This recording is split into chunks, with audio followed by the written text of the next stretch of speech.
There are some places where people count steps, not for exercise, not for navigation. They count because they're hunting. And I learned that the hard way. I needed this. 3 days alone. No phones, no emails, no people. Just me and the forest. I'd found the perfect spot, remote, quiet, private, or so I thought. The sun was almost down when he appeared. Just walked out of the trees like he'd been waiting. "Evening," he said, friendly enough. Too friendly, maybe, but out here you appreciate company. At least that's what I told myself. He said his name was Rob. Local guy, knew these woods better than anyone. He offered to show me the best spots, the waterfall, the viewpoint, the old logger's cabin. But he didn't give directions. He gave counts. "Walk exactly 247 steps northeast from your tent," he said. "You'll hear the waterfall before you see it."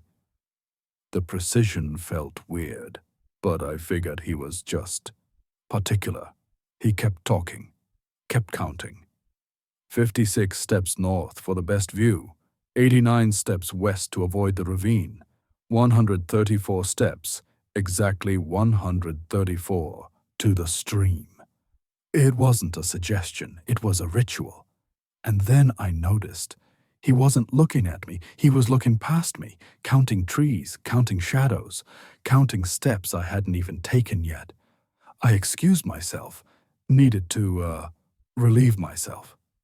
That's when I saw them, marks on the trees, numbers carved into bark, arrows, strange symbols, and they weren't random. They formed a pattern, a path, like someone had mapped every step of these woods for years. When I came back, he asked me something.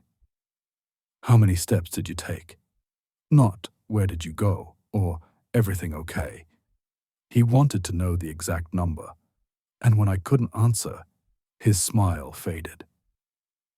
"You should always count your steps," he said. "You never know when you'll need to retrace them." That's when I saw his notebook. The pages weren't just maps, they were records, dates, names, step counts. I told him I was tired, went to my tent. But sleep, no chance. Every sound was him. Every shadow on the tent wall was his silhouette, counting, circling. I checked my phone. No signal. Of course no signal. The waterfall he mentioned, 247 steps northeast. I hadn't told him which direction my tent faced. At first light I got out. Had to. And that's when I saw it. Footprints.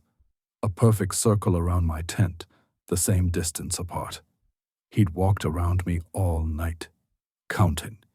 And there on the log by the fire, his notebook, open, on a page with my name, my arrival time, the tent's exact position, and underneath, options. Waterfall would isolate, ravine would work, stream, best option. Other pages had other names, other dates, other step counts. This wasn't a guide to the woods, it was a hunting ledger. My phone finally got signal near the trail, 1 bar, enough for a news alert. Escaped serial killer believed in area. The photo loaded slowly, line by line, and there he was, Robert CASSIDY, the step counter, 9 confirmed victims. He'd tracked them by their routines, by their patterns, by counting exactly where they'd walk. I ran, didn't follow the trail. He'd have that counted. I crashed through undergrowth, over streams, through brambles. But everywhere I looked, carved trees, marked paths, his arithmetic. The forest wasn't neutral ground anymore. It was his calculator, and I was the variable he was solving for. I made it to my car, hands shaking so bad I could barely get the key in. Other hikers were there, normal people, families. Someone asked if I was okay. I couldn't answer. How do you explain that someone counted every step you might take? That you're only alive because you lost count? They never caught him. Robert CASSIDY is still out there, still counting, still mapping. So if you're ever camping alone and someone offers to show you around, ask yourself, why do they know exactly how many steps it takes? And more importantly, are they counting yours?